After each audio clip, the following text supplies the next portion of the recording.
Hey everyone! Today we have something special. It's not just going to be me talking to the camera. I have the honor of bringing on Giovanni Roselli, and we are going to be talking about improving your health during parenthood. And this is a really big deal because as parents, we need to be not only the role model, but also maintaining our health so we can be there and be present for our children. So I'm going to bring on Gio right now.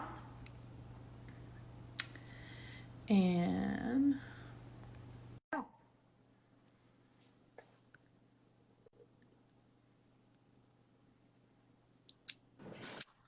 Hello. hey Gio, nice to see you. Yes, I'm glad that worked. Sometimes I'm like, what button do I press and how do I I? know there's always that anxiety of is it going to happen or not?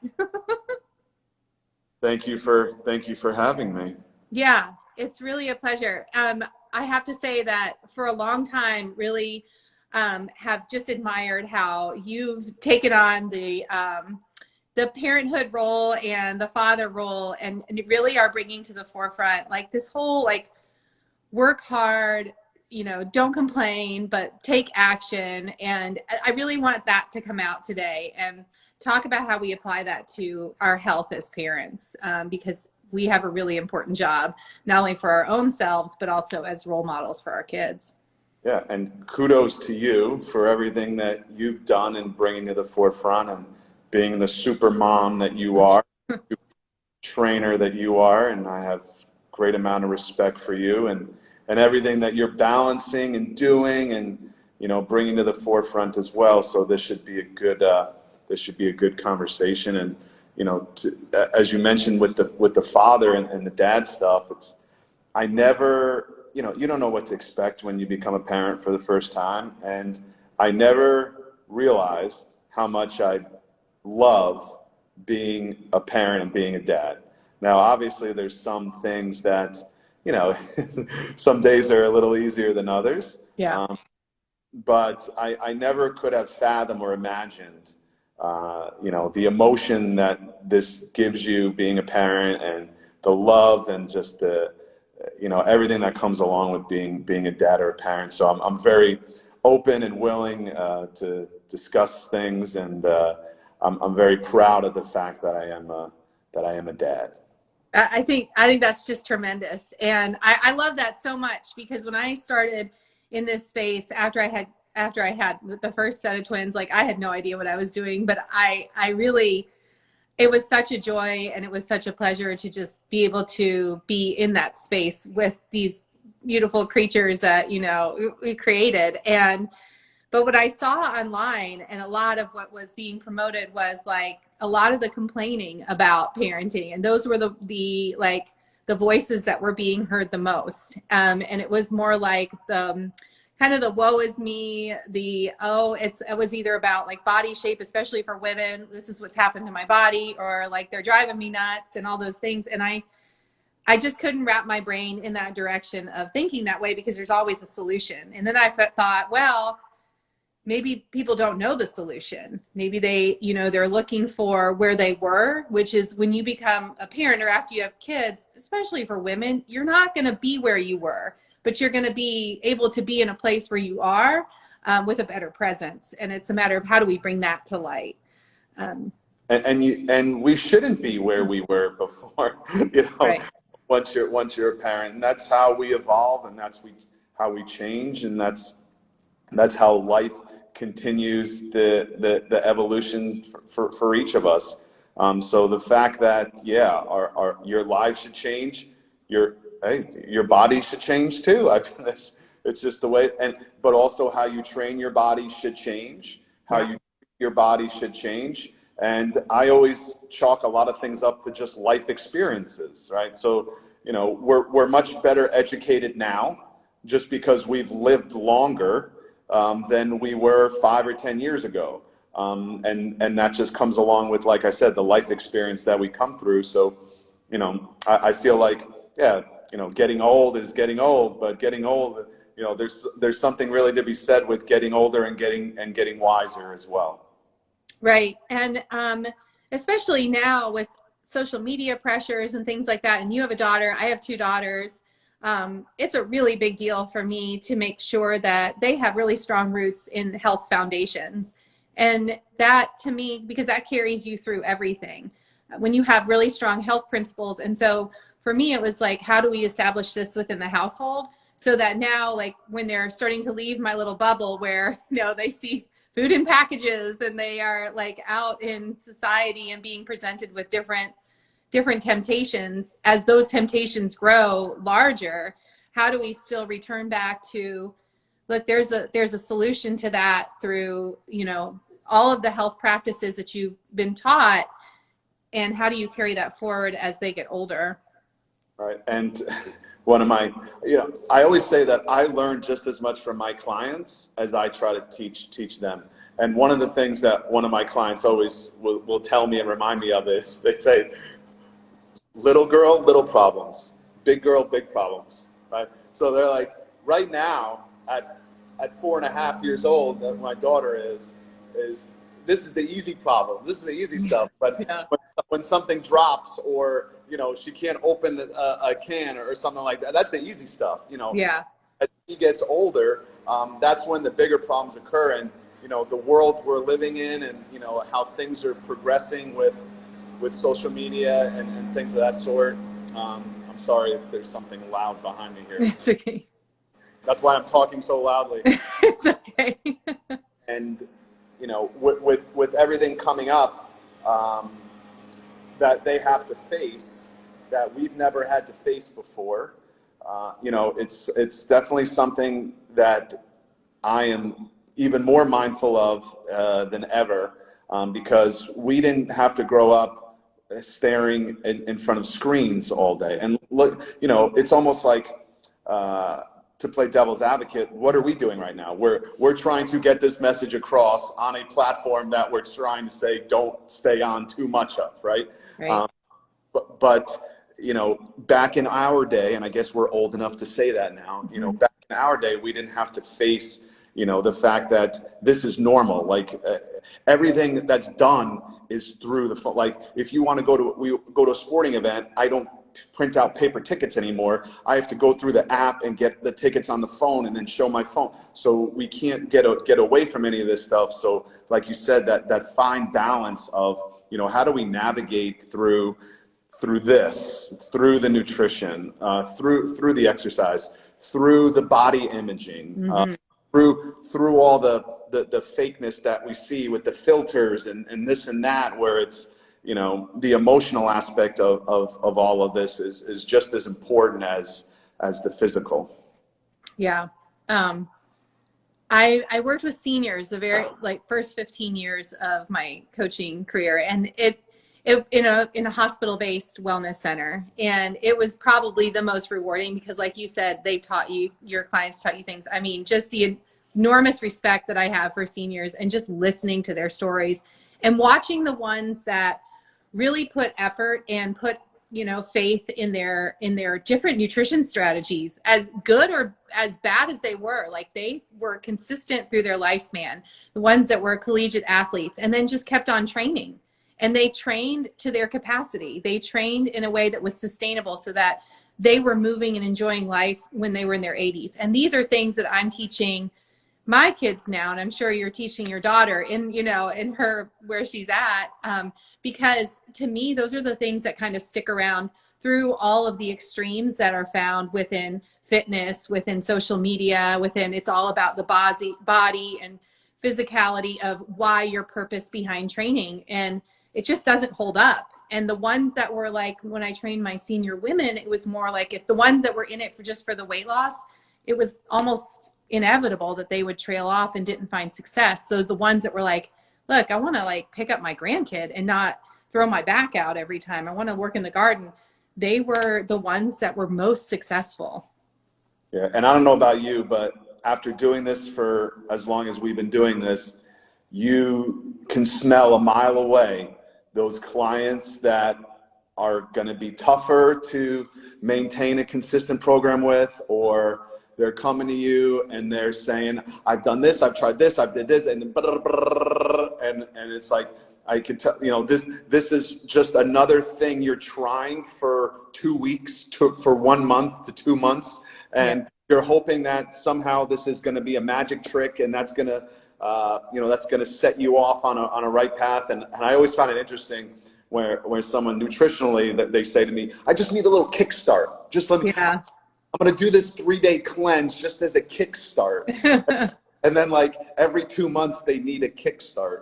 Like what, like well, how about just doing something consistently so you don't need to constantly, you know, have that kickstart of, oh, I'm going to do a cleanse, I'm going to start this, I'm going to do that. And then, you know, once I get into routine, then I'll, you know, then I'll figure it out, and kind of be a little calmer about things. But, you know, it's tasks that we're, you know, we have the responsibility to, you know, to teach. And like you said, with the older clients, especially the older clients that I work with, you know, just learning from them and the stories that they have to tell me, and just the experience that they have, and just listening to them also makes me even more mindful of, okay, so what can I learn from this person?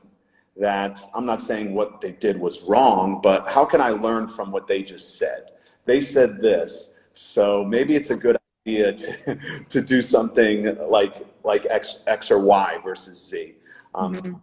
That's how I always look at every conversation I have, every relationship that I have, is what can we take away from this? What can I learn from this? How is this an opportunity for us to get better and for us to improve? And, you know, I'm a big proponent of, I've studied precision nutrition quite a bit, and they say it's very simply, the best diet is the diet that you can stick to. Yes. like it's really that simple. So, you know, we'll have the conversations, and I'm sure you have them all the time with, Gio, what do you think of this? I just read this. What do you think of this? Should I do this? Should I do this? And it's like, you should do the one that you can stick to the easiest. Yeah.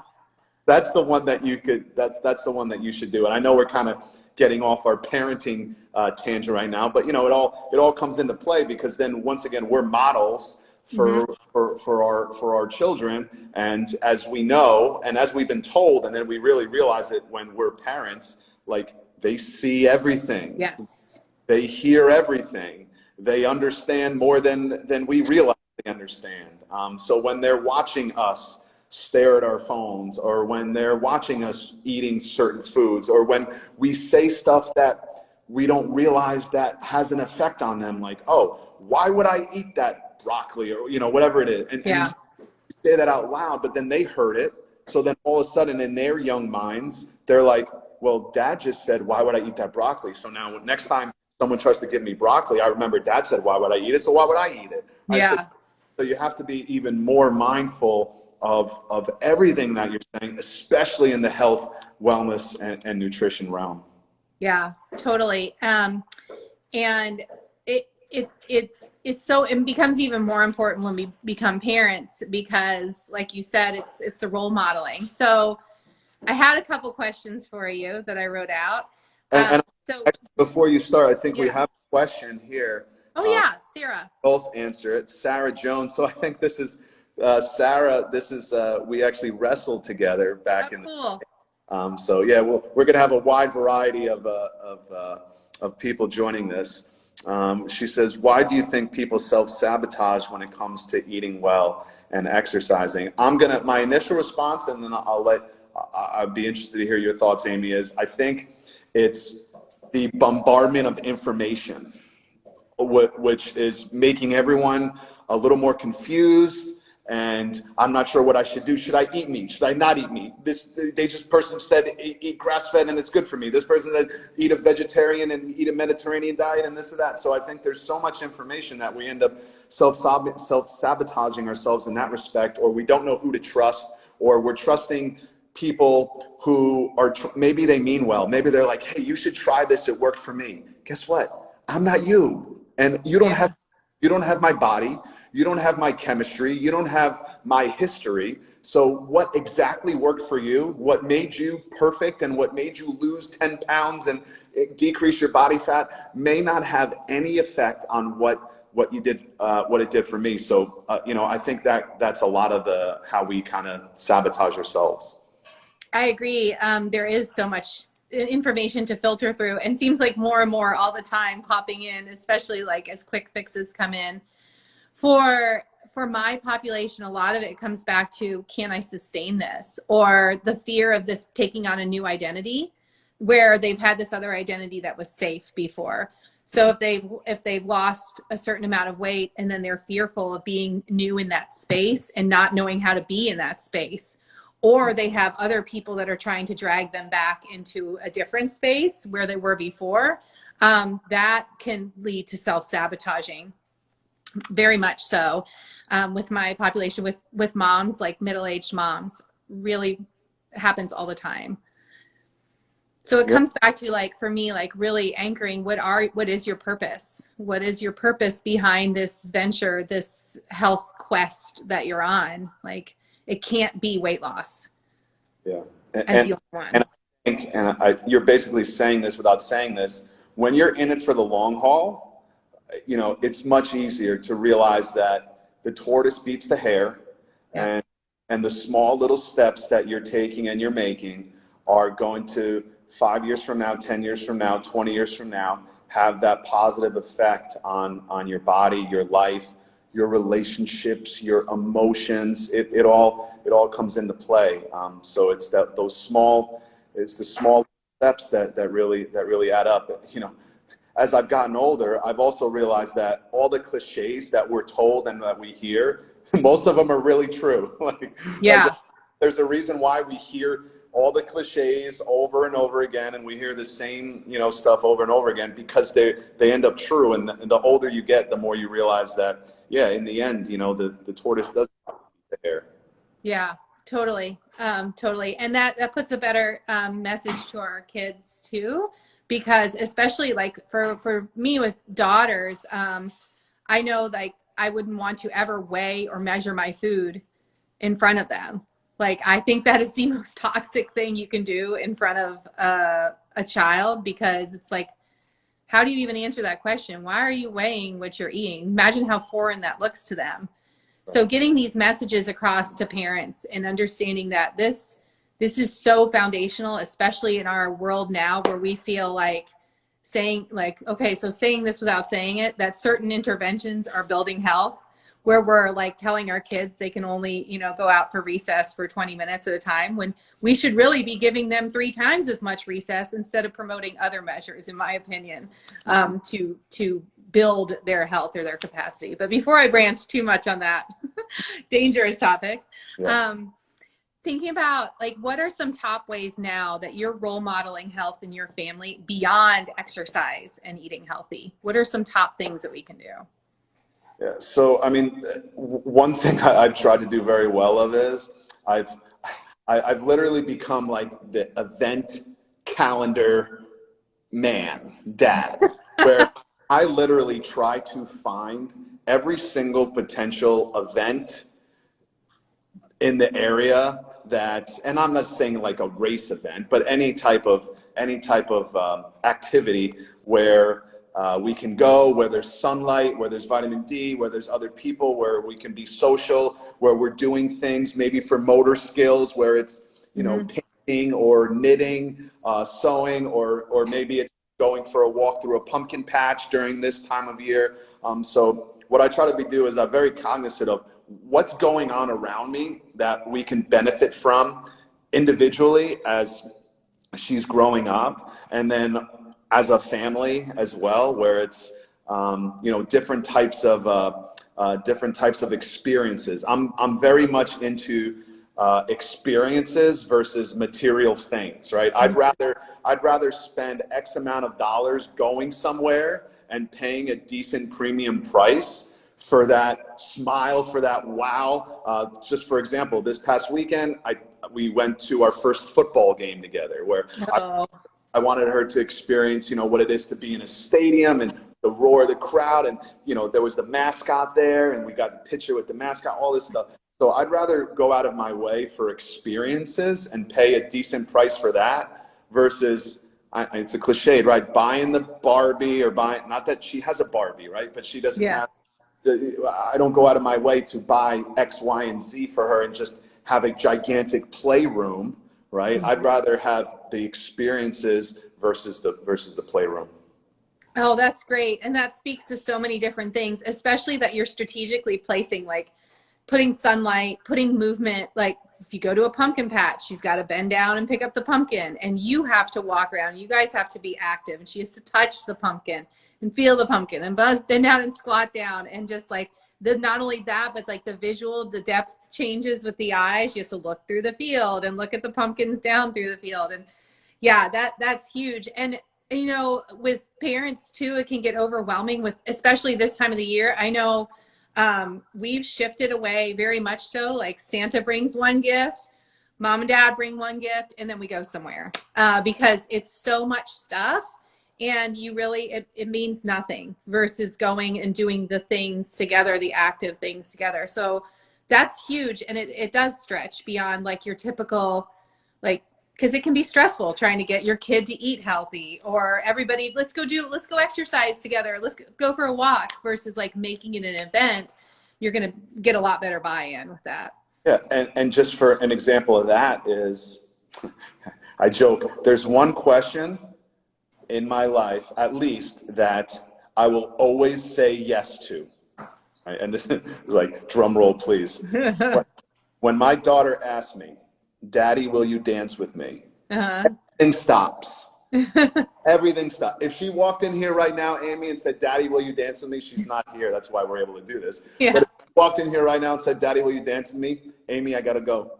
Yeah, you should. But the fact that now I've cultivated this type of movement and experience where she likes to do things physical with me, and we dance and we put on the Disney music, or, you know, I bought a couple balance beams in the house, but I put a couple balance beams in the house and I just put them in the living room. It's not, let's do the balance beam now, right? It's, she goes on the balance beam because she walks by it and she sees it, and then she plays around with it, and then she's on for the rest of her walk around the house. I also bought a small little piano. It's never forcing anything, as you know. It's never like, come on, Amy, let's play the piano now.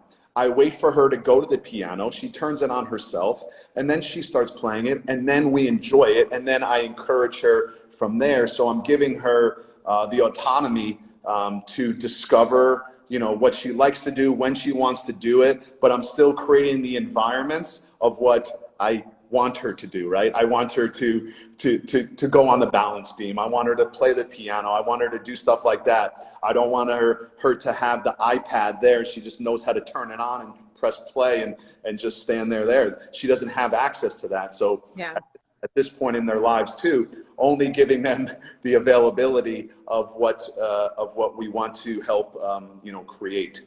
Yeah. And I think that's awesome, because when she's out of that and she's like, in the environment when she does have the device, because she has to have it for school, like that's where we're at now, that you still have that environment present and you still establish these principles, so that when she does have that thing, she'll know how to kind of self-limit, or she'll learn how to self-limit on her own. Because as I've learned, I've tried to fight it, we said all these restrictions on it, but you can't fight it. You can't like battle against it. All you can do is like, you know, instead like the diet thing, you don't want to start taking away, you want to start adding in so you can crowd out.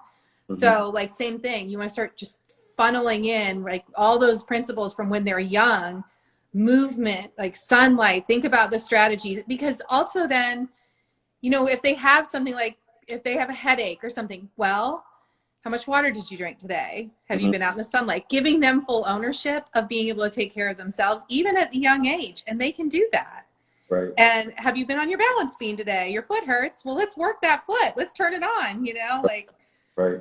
All those kind of things. So I think that's awesome. And selfishly too, when I'm creating these events and experiences, selfishly as a parent, it's getting us the same benefits, right? So it's getting us moving. It's getting, because I'm sure, you know, for those of you who didn't hear Amy, she said, when I had my first set of twins, but that means that there are multiple sets of twins, right? Yeah. So that's not exactly the easiest thing. So as much as we would want to, you know, sit down and just, you know, after a long day or just turn on the TV or something, you know, we have those events and experiences where it forces me to get up and move around a bit and yeah, grab and wheel her in the wagon as we're going down the pumpkin patch. So now I'm pulling, you know, I'm basically a long, slow distance sled pull for 25 minutes. You know, and we have this stuff too, where we can help ourselves. Yeah, totally. And that's like one of the biggest motivators, because if you are taking care of yourself, so for many of my clients, they'll come and say, you know, my kids are a mess because I can't do with them. And for me, that's one of the biggest rewards is when they come back. We haven't talked about weight in the 6 months we've been working together, but like, I just rode my bike with my kids and they're no longer coming home and sitting on their device. They love riding their bike. Like how incredible is that? That's the biggest catalyst for change. That is way better than any weight loss than you can ever achieve, because you've just created your out. You just created your health foundation, because now you have movement. And when you have movement freedom, you have everything. And I think one of the toughest ways that we're faced with that type of benefit is that it's not quantifiable, right? Yeah. We can put numbers behind every other aesthetically driven or any other type of health, fitness, you know, goal that we have, but there's not really a quantifiable goal with, you know, I can't bend down and pick up my granddaughter, but now I can. So there's a different type of mindset and benefit when it comes to improving someone's movement and improving someone's, you know, activities of daily living, because it's so easy to get caught up on, oh, well, yeah, I can't play with my kid, but it's because I'm 10 pounds overweight. So if I lose these 10 pounds, then maybe I'll be able to do that. And what you're saying too is, actually, I look at the opposite. I feel like if you probably end up moving better, then what's the old adage? If you move better, then you'll move more. Right? Exactly. Move better, you move more, then the weight may come off quicker and easier because now I have you moving better. And one thing I'll always tell in my presentations and sometimes my clients is, what do we learn in 7th grade science class? What stays in motion, you know, what goes in motion stays in motion, with things at rest stay at rest, right? So we learn that very early on. So if I just get you moving, your biology will actually, and your physiology will want you to keep moving. And the same respect, when you're at rest, your biology and physiology will want you to stay at rest, because that's one of, you know, obviously Newton's main laws. Yeah.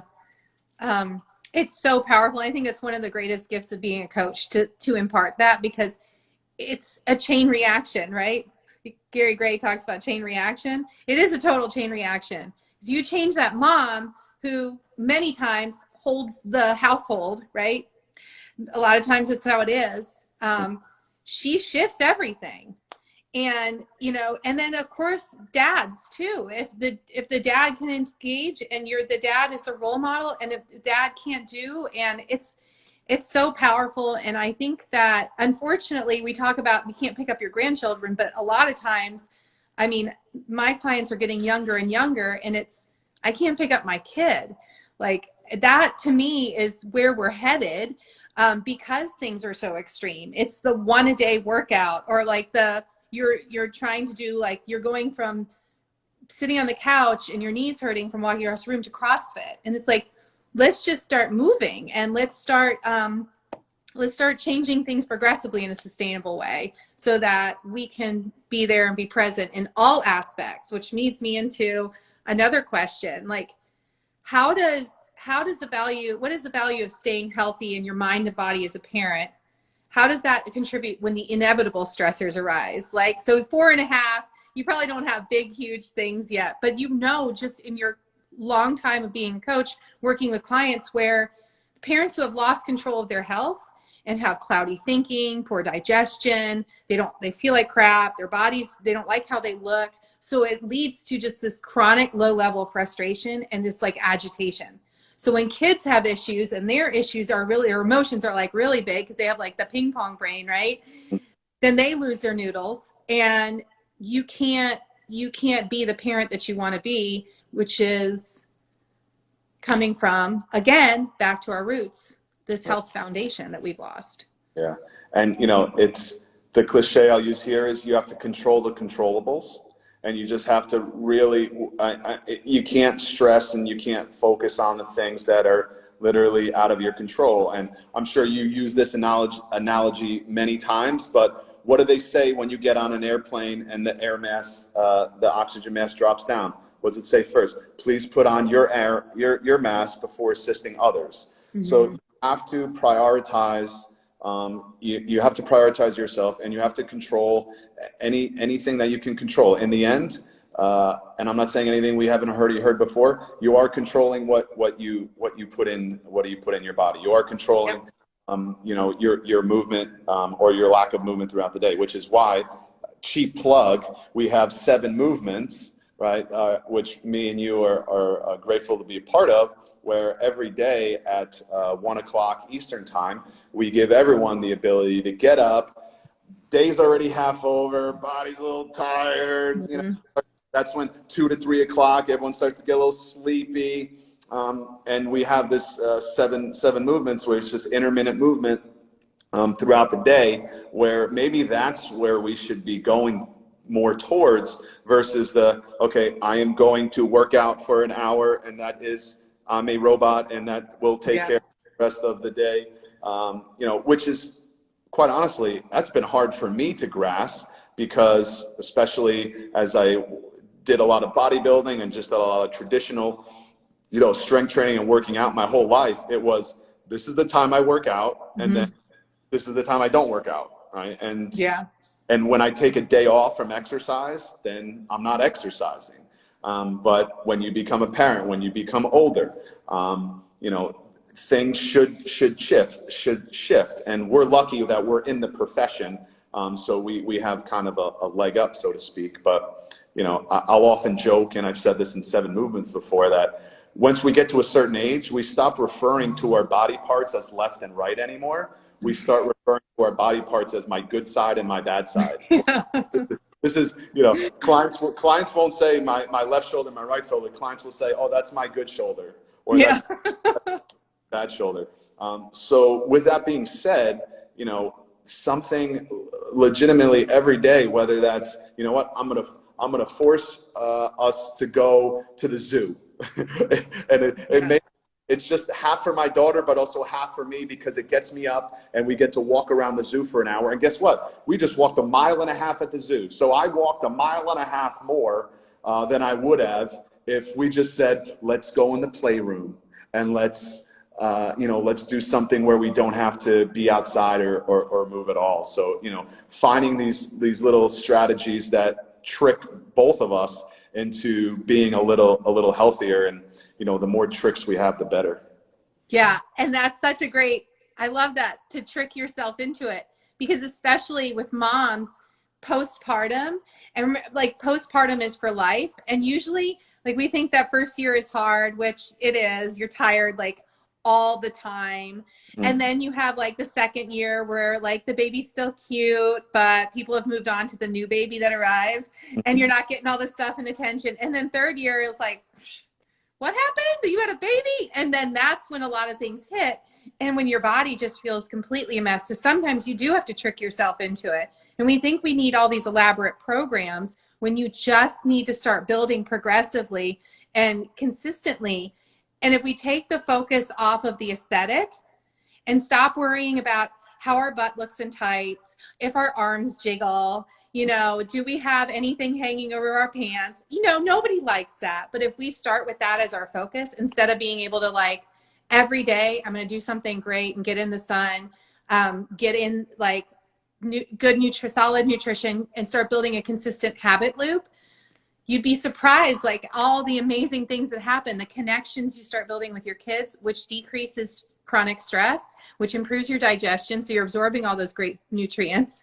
And then you're constantly building and modeling these habit behaviors for your kids, instead of always worrying about, are you ever going to get back to your physique? Because, like, I raced bikes professionally for a long time, and I raced triathlon, and I raced adventure races at high levels.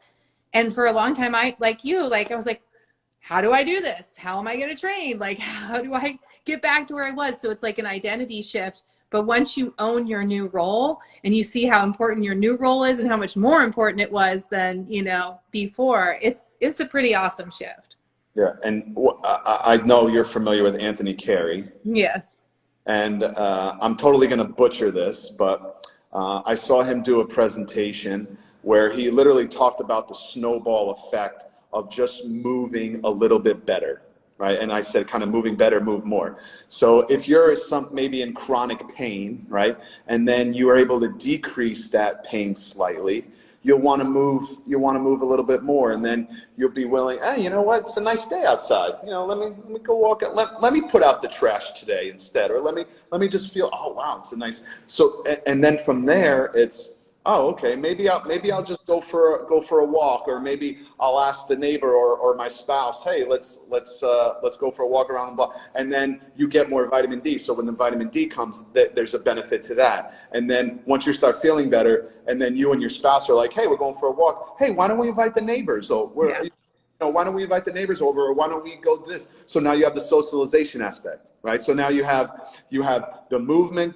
You have the socialization, you have, you know, good sunlight, and then once you feel better, you'll naturally want to eat better because you're feeling good, and you'll just grab, hey, you know, we're going to eat what's available and what we have, but our physiology and biology, once again, if we're feeling better, then we're more likely to treat our bodies better and healthier.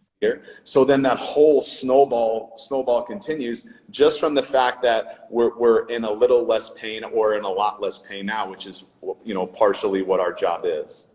Right. Yeah, totally. I mean, it's amazing how things start to shift, and the power of improved movement, and just the power of incremental habits and building these in.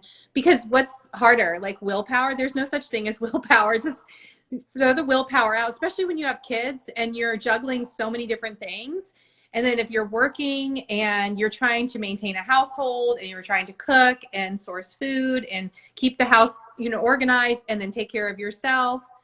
And what's amazing to me is when like these different ideas are presented to like super busy moms that are already, their stress is way up here because they're in a physical state that's imbalanced. They're in constant fight or flight. It's like, hey, let's do keto too. And let's start, you know, exercising a ton, when they're just like a total stress ball. And it's just such a disaster, because then you can't handle the inputs that you have with kids that can be stressful, that takes you then over the edge. And it's just, it leads to such unsustainable strategies that end up putting you on this constant cycle of like, all right, I did that for 3 months. Now let me try this one. And it's crazy. For everyone out there that's watching and listening too, for those of you who are familiar with me but not familiar with Amy, or even vice versa, I want you to look at Amy's face right now. Right, this is a face of someone who had 2 sets of twins. Look how clear her skin is. Look how beautiful her hair is. Oh, right? Thank you. Keep going. Yeah, I'm just buttering you up. So, you know, if I just looked at you, I think you're like 28 years old or so, you know, or you know, in that ballpark. And I'm not just saying this either. So, you know, you have you as an example, and which you are, which you should be, of the fact that we can still get everything that we want, like the nice skin, the nice hair, you know, the aesthetically pleasing body, happy, healthy, et cetera, without having to say, I got to crush it, or I'm going to try this diet because summer's coming, or, you know, or vacation's coming, where it's just that long, slow, sustainable, balance in our lives and in our programs. And hopefully we're passing that along to our kids and the younger generation, where once again, like we said in the beginning, they're watching everything we do. The one thing I really like is that my daughter has seen me exercise a lot. Yeah. So she just knows and expects that exercise is a part of our lives. Mm-hmm. Just the fact that she has that now in her brain, that that it's just normal. It's like we brush our teeth and we exercise every day. Like that's just part of the routine. It's good to have those habits in there as well. Totally. And to make them like you said, it's a part of it. And it'll be cool, like as she gets older, how you see her contriving different ways to input this into her life and to build it into her life. Like I love the girls were like climbing on the kitchen counter the other day. I mean, I'm not going to stop it because then they have to jump down and that's going to build up some good solid reactivity through, and then they're like climbing up between the walls and all these different things where I'm like, heck yeah, that's amazing. That's a building your core. And, all these different strategies where they're sourcing different movements and just constantly talking about it is a really big thing too. And the importance of it, because then you're building those foundations. So here's a big question. How are you setting boundaries to support your own health habits despite the new parenting commitments? You kind of answered this where you've evolved your training from like the bodybuilding where you're like, here's your thing, you're doing this, into like Institute of Motion, like 7 movements, you're building it in all day. That shows your daughter how she can maintain it despite interventions. Like she's going to go to school, more, and she's not going to be able to be moving all day. How can she still build in movement into her world and exercise and healthy habits? How are you modeling that? Does that make sense? Yeah, you froze a little bit. Oh. I want to acknowledge everyone that's kind of commented already. And Sarah, thanks for the comments. And we had my toddler picks up my little kettlebells. Yeah, I see that. Yeah, I mean, all this stuff is so so important. And like we said in the beginning of this, we don't even realize the extent of what we're doing and what we're saying and how that's ingraining, especially, in those first 4 years of development, what's that ingraining in their heads. So now that I got off on a tangent, well, I know you just asked a question that was like 45 seconds long, so I don't want to I think we covered most of it. Like how in parenthood, we've got to constantly be shifting our routines. So we can't, it's not so much as like, so when I work with clients, programs can shift depending on the day. And because not every day is predictable when you have kids. Nutrition can't be predictable all the time. That's why meal plans and all things, you can't be predictable because you don't know what your kids preferences are going to be that day. And with movement as well, how do we find sustainable strategies in an unpredictable world that we're in as parents? Yeah. Next cheesy cliche coming up that I use in this situation is we literally have to play the hand we're dealt. And I just take things day by day and almost hour by hour, minute by minute sometimes. And, sometimes either friends or family will ask me like, what's going on for this Saturday? Or, I may have an event or something, but, what about this or what is that? And I'm just like, I haven't gotten there yet. Because I need to live in the present and I need to play the hand I'm dealt right now, because tomorrow something's going to happen unexpectedly and I'm going to have to play that hand. Right. So I love to plan and I use the quote, what is it? Planning to fail is failing to plan, or whatever, something like that. And so there needs to be some kind of soft plans in place, but you have to be flexible in your approach, figuratively and literally, to just be in the present and say, okay, this is the time I have right now. I wanted to work out for an hour, but I only have a half an hour. Well, tough. So you know what? For a half an hour, I'm not going to get in my foam rolling, or I'm not going to, it's going to be better than nothing. And I use that as specific examples because that's literally me talking out loud. Because for me, especially in the past, is I want A to Z.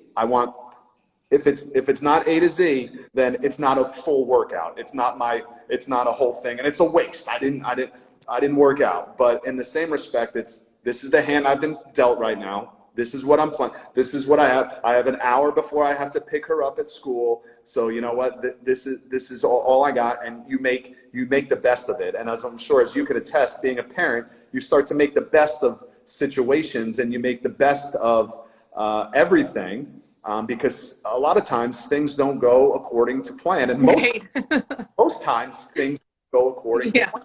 Yeah. Yeah, and I think that's where the flexible mindset comes in. And Sarah asked a question earlier, and she said, I'm signed up to do a program that helps people lose weight by focusing on calorie deficit, which means I'm measuring everything. And I can't do that in front of my kids. And I guess you have a 2-year-old now, Sarah. And I'll speak to it first, and then I'd love to hear what Gio has to say. That's your lane. I feel really strongly about looking to, if you have an older person in your life, like this whole idea of weighing and measuring food, unless it was for baking a recipe, I would have never seen my grandmother. I doubt she ever weighed anything for baking anything anyway, but ever like weighing, pulling out a food scale and weighing what she was going to eat. But this woman lived until she was 98 by herself, snowblowed her front lawn. Nobody messed with her. She mowed her lawn. She was in her house. She had all her teeth, no medications, and she was tough as nails. Now, not all of my family is that healthy, but she is my model. So, but did I ever see her complain about her weight? No. She was a strong, robust, German, Italian woman, and thinking to myself, like, that's what I want to be.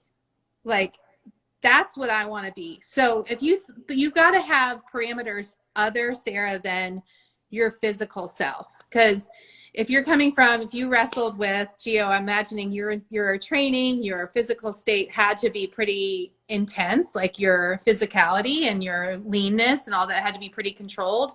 It's going to be a mindset shift for you, and think about the sustainability of it. Are you going to weigh and measure your food for the rest of your life and always use your body composition as a measure of success for health? Probably not. And you would never want your kids to do that, because think about how much harm it's causing you, because just in the comments alone, I can sense the frustration coming through them. And you deserve a more peaceful place to live in than constantly worrying about measuring your next meal, because it probably limits you socially too. What she said, right? Yeah. I think you said that very well. And just to kind of the piggyback off that, I'm gonna blame the fact that it's hard not to look at ourselves somewhere every minute or so. Right, whether we either have something like this, or we just took a picture of ourselves, or there's a mirror around, or we try to take a picture of us out and doing things. So we're constantly seeing ourselves and looking at ourselves. When that's the case, then it becomes, once again, unfortunately, more aesthetically driven, where everything is about how I look, where, as I'm sure you can attest, Amy, a lot of my clients is the gauge of a good day is, am I in pain or am I not? Like, yeah.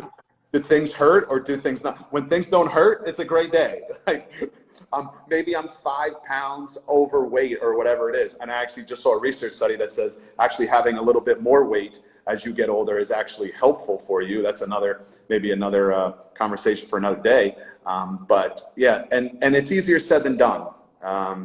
Me and Sarah, we were in we couldn't live in a more aesthetic world, and where we were based off of our bodies and how we looked.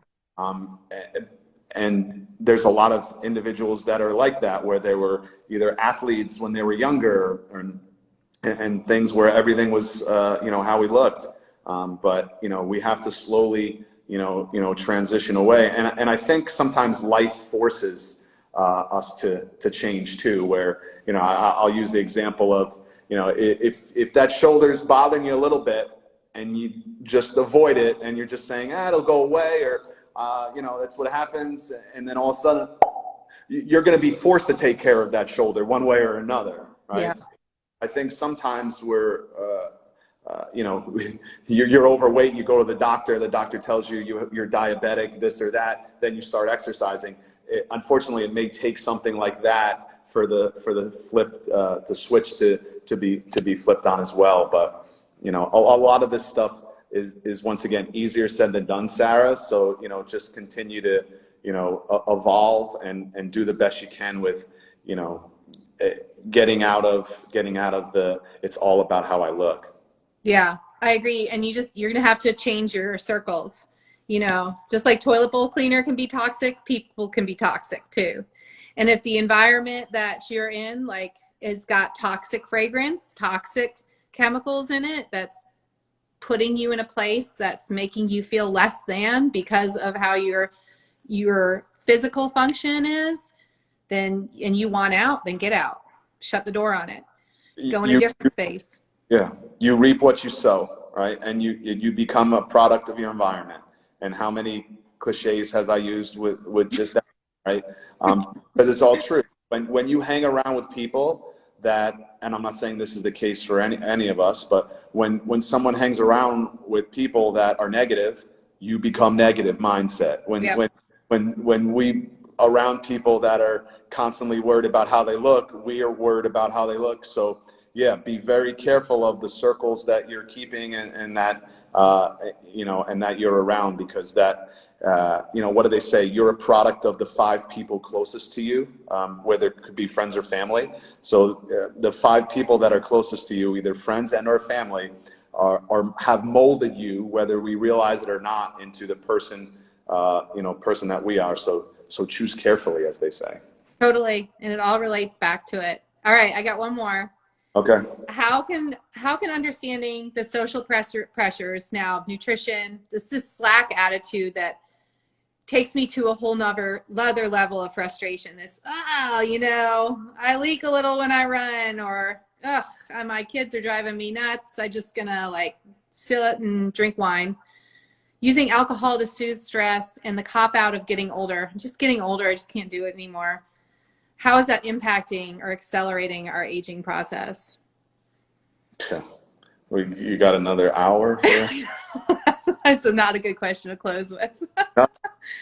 You know, and I think I'll tie this into something else that we discussed before, and that you liked when I said it, was that whole idea of health span versus life, right? And this is something I stole completely from 𝗫𝗫𝗫𝗏, who's one of our mentors and one of the guys that I, you know, that I bow down to. And you know, he brought this into this vernacular into our world not that long ago, especially during COVID, where it's health span versus lifespan, right? And we want to have just as long enough health span as we want to do a lifespan. So everything that I do, everything that I try to teach, everything that I try to demonstrate, whether it's for my clients, for my daughter, for myself, for my family, is about trying to meet that gap between health span and lifespan. Because why do we want to live to 90 for our lifespan when our health span started to crap out at 68? And for 22 years, we're being forced to take medicine and in a walker, or you know, not able to get around that much, or have to go to doctors. And I don't know how many people have you said, oh, all I do is go to doctors all day now, or you know, most of my week, hey, what'd you do this week? Oh, well, I had to go to this doctor, this doctor, this doctor, this doctor. I understand doctors are an important part of our lives, and we're living longer now than we ever have. But with that being said, is, you know, what can we do? The decisions we make, the choices we make, dictates the life we lead. And what every single decision that we're making now is having an effect on us a year from now, 5 years from now, 10 years from now, and 20 years from now. So that's what I'll always try to instill in my clients, in my daughter, in myself. You know, it's easy to say it's Halloween and there's a bunch of candy and, you know, it probably tastes good. Okay, you know what? Instead of having 10, you know, bars, you know, what if we just have 2? And then we'll give the rest away, or throw the rest away, unfortunately. Yeah, I did. But I hate to throw away any type of food, you know, given the fact that there's people that, you know, need it, even though it's the sugary stuff, candy.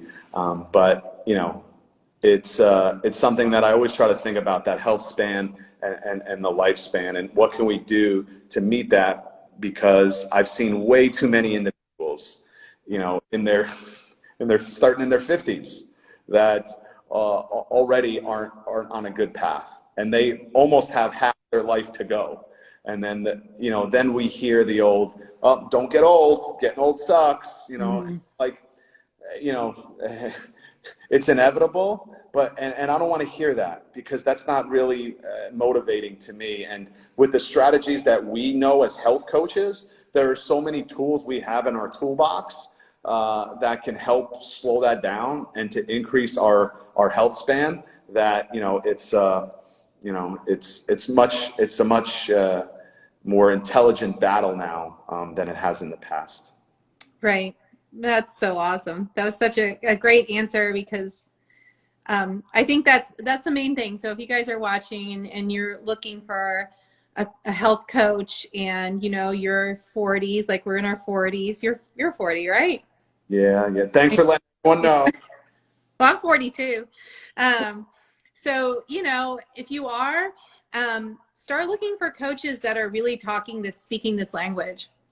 I know, Gio, you working with one-on-one clients, and I am as well. But I mean, even if you're always looking for someone who's going to be speaking to, what is this strategy going to look like for you down the line? We're not just looking at the next 6 months. What habits are we instilling now that you can carry forward through the rest of your life? And in the meantime, really model for your kids, so then they'll carry them forward. Because I don't know about you, but there would be nothing that would bring me more pride, not how like my arms look when I'm 70, but that my kid, when I'm 70 and they're 50, 60, that they are going to be feeling good. They're not going to have knee pain. They're not going to have gut issues. They're going to be thriving and enjoying their life because of some of these foundational principles that they've made their own in their life. And that would bring me way more pride than anything that my physical external experience is like.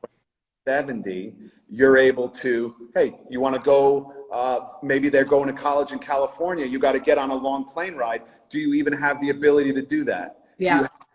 You have to wait in the wheelchair line, or can you just get on a plane and go and be self-sufficient and not have to worry about, oh my God, I can't carry my suitcase because it's too heavy, or I can't put it in the overhead compartment. I could probably have quit my job and made a living on booking flights and just helping people put suitcases in their overhead compartment. Because that's what I do every flight, all day, all flight long before we take off and before we land. Yeah. So it's little things like that where when you're 70 and beyond, and you have the ability and the accessibility to still do that, and the strength to do that, and the cognition to do that, that's when you win as well. Totally. This was such a great conversation. Yeah. I really appreciate it. Thank you so much for your time. No, thanks for your time. And like we said beforehand, this is almost like just scratching the surface, and we probably could go much longer than this. Maybe Totally. we'll do a version 2, volume 2. Yeah, we should totally do that. Thank good. you guys for watching, and make sure you check out Gio. I'm sure all of you know who he is, and we'll see you soon, Gio. Make sure everyone checks out Amy. I'm sure everyone knows who she is too. Thank you. All right. Take care. Bye. All right. Bye.